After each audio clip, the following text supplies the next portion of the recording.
the Niners fans seem to have a toxic relationship with Kyle Shanahan. Why do you think that is?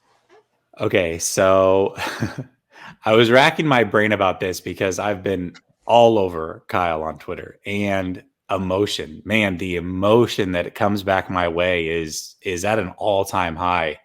And people defend this guy to no end. And so for me, I started to liken it to a friend.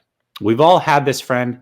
Heck, maybe we've been this friend, Grant, where you've got a friend who's in a toxic relationship, and everybody on the outside knows that this is a toxic relationship, except for the people involved in the relationship. So you go to your friend and you say, listen, man, like, this isn't working out. She's not good for you. Trust me, like, you're going downhill. You've lost your job. She's taking up all your time. No, man, you don't know the real her. You don't know the real her, Grant. She is a good person. We are going to be together forever. And ultimately what happens over this time is the friend ends up, they stop talking to you because they don't want to hear it. That's true. It's a mistake to actually say these things because that's just a good way to end your friendship. Yeah. Yes. So they don't want to hear it. Then they break up with this girl because they realize it at some point down the road, and they come back to you and they say, listen, I'm sorry. I was in the weeds. You were right the whole time. I didn't want to believe it, but you were right. Can we still be friends? And you're like, yeah, of course. We're boys. We're always going to be friends. That's what I feel like when we talk about Kyle Shanahan. They say, well, listen, he just bought me a new diamond ring. And you know what that diamond ring is? It's Trey Lance. It's Trey Lance. He says that he's never going to talk to me that way again. And I believe him because he brought in Trey Lance. Things are going to be different. I'm here to tell you, as your friend, Kyle Shanahan is not good for you, 49er fan. He's not good for the 49ers. And in 2 years, when you realize it, I'll still be here for you. I promise. Here's the thing. I feel you. But the reason that Niner fans are prone to these toxic relationships is not Kyle's fault. It's past relationships. It's Jed. It's the Yorks. It's the Yorks. And it's like, as a Bay Area resident, I grew up a fan. I was a fan of the Niners as a kid. I was a fan of the Warriors as a kid. I was a fan of the Giants as a kid. And the Warriors, when I was a kid, they were the joke.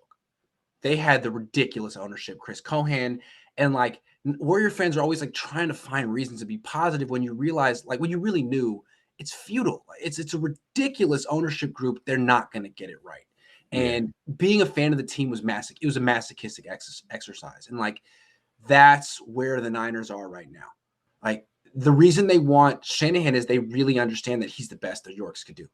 If they fire Jed, it's a very real, if they fire Kyle, there's a very real scenario where they get someone way worse. And they've shown that. And that's a legit fear. That's why that's the toxic relationship, is settling for something so bad. Not because of Kyle, because you know that the ownership could do even worse. Wait, they have Mike Nolan, Mike Singletary, Tom Sula, Chip Kelly. This, Kyle is almost, this is good days for the Yorks. In a sense, you should almost cherish this because it could get so much worse. It definitely could, but it could also get better. I mean, you've got the whole Harbaugh situation. Somebody to me would hold themselves to a higher standard. Yes, of course. Yeah, of course. But Harbaugh, somebody told me, well, Harbaugh can't even win in college. Shanahan's better than him. I actually heard this today. Harbaugh could have gone, if he would have stayed 3 more seasons and went 0-16 every season, he would have had the same win percentage as Kyle Shanahan. So it can get better. I get it. It's frustrating, but I don't know. I feel like staying in this relationship with Kyle because he's got to see it through with Trey Lance.